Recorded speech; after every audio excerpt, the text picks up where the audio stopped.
How do you know so much about? I know everything about everything, babe. It's okay. So, I went to where I went to school last year. The janitor was Mexican. What school was it? Curley, Archbishop Curley, Notre Dame, and he was Mexican, and you know people would joke around like jump the border, blah blah blah, and he was like, you know, that's all just like a misconception, like about jumping the border and stuff. So I was like, well, did you come from Mexico? He was like, yeah, I did illegally come from Mexico like 2 years ago. So I was like, tell me about it. So he was telling me that it's very, very organized. Like, it's not like just a Mexican walking up to the United States border and jumping it.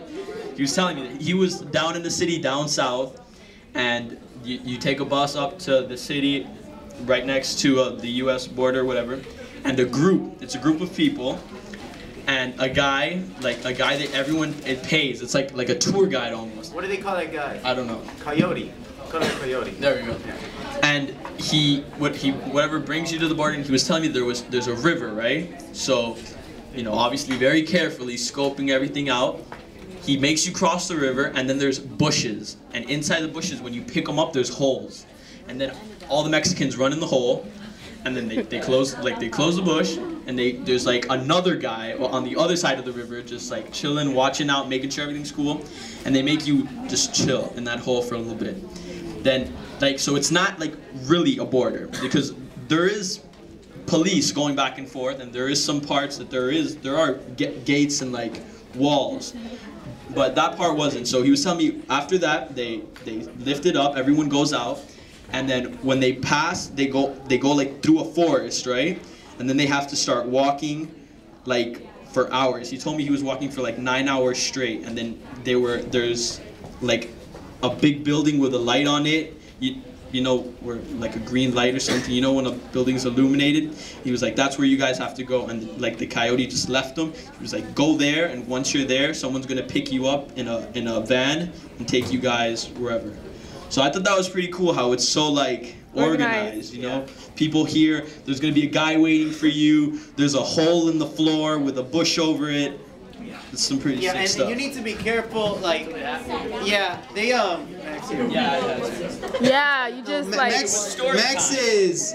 What Max leaves out is sometimes, I don't know about the person, how much he told you, but they pay the coyote money. I mean, they have to pay. And I'm talking, it's in a $1,000, $2,000 range. I mean, so they have to have money. They have to work in Mexico. Like, you got this misconception that the Mexicans coming over here they don't want to do anything. It's usually the hard workers, because they have to work in order to get money to pay the coyote to come over here and then get a job over here and work. And they usually, what do they do with that money? They send it back to Mexico. So, understand it is a system. Now, did I ever tell this class, one of the funniest ways I ever heard of the Mexicans coming into this country, what they do, what happens?